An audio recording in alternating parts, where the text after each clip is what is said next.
Hi, Dr. Paul Coleman, Coleman Center for Cosmetic Dentistry. I thought today, in this segment of Dental Health with Dr. C, we'd just talk about some tips that sort of seem common sense to me, and it might be sounding nagging if you've heard some of them before, but it's surprising how many of these don't really enter patients' consciousness. So I just want to throw out some oddball things that you might not really think about too much. First of all, we spend so much time trying to brush around our teeth, and if we're really good about it, actually around our gums. But how often do we brush our tongue? If you've ever kind of like stuck your tongue out and looked at it, there's a lot of nooks and crannies in that sucker.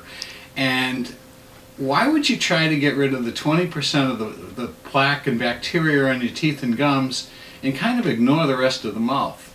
So go ahead and give your tongue a good scrub. Get in there and rub it dub with that toothbrush. The other thing you can get from your dentist is a tongue scraper. They have in the drugstore. It's a little piece of plastic, and you just kind of bend it, and you can kind of rake the gunk off your tongue with it.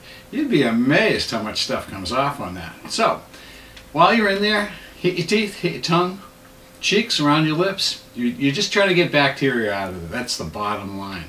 A couple other things. We know we're supposed to floss daily. And the reason for that is there's just so much of the area between the teeth, toothbrush just can't get at. And really the only way you're going to access it is with some floss.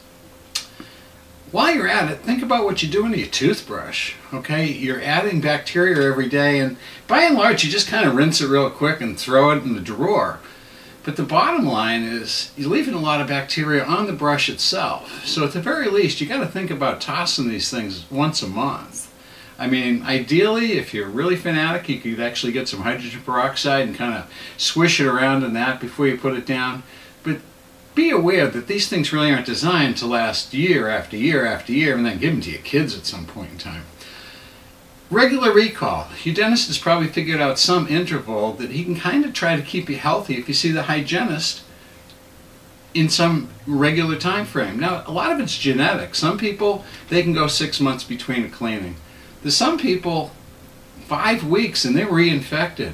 So you have to figure out some place that works well, not with your insurance or what's convenient, but what's best for your oral health.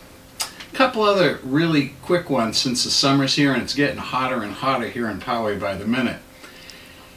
Sodas are going to get drank and sport drinks are going to get drank, and they both have very low acidity. The pH is ridiculously low. They're both very high in sugars. And if you have to knock one of these things off to make your brain satisfied, do it quickly. Now, why do I say that? The salivary flow eliminates the sugars that we put into our mouth. And it takes a while depending on what sugars. So traditionally the darker colored sodas, the Cokes and the Pepsis, stuck to teeth more readily than ginger ale. Now Mountain Dew came out and they're so sticky, I mean, you could pour that on a counter and flies get stuck to it. But it takes a while for the saliva to eliminate these sugars from your mouth.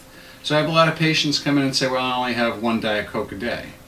But they're actually drinking it for 4 hours. So if they take a hit and they're sitting at a desk, or if they work as a cook and they put it down and they work for 20 minutes, that's about how much time it takes the saliva to get that problem off the bacteria that's going to cause some decay in the teeth. But if you're taking a hit every 20 minutes, your body gets rid of it, you re-inject it into your mouth, the body gets rid of it. You may as well have a chocolate Easter bunny hanging out of your mouth the entire afternoon. So, keep a couple things in mind. Sport drinks are not that great for you. They'll give you a little goose and a little bit of short-term energy, but they're just as dangerous as sodas. And really the safest thing you can drink is water. It's refreshing, it doesn't hurt you, it doesn't have aspartame, which, by the way, yes, is a poison, or any of the other stuff. But if you have to drink this stuff, knock it down quickly, even rinse out afterwards, and you get through the summer intact and hopefully with your teeth intact. So that's it for this week's segment of Dental Health with Dr. C. Enjoy the heat.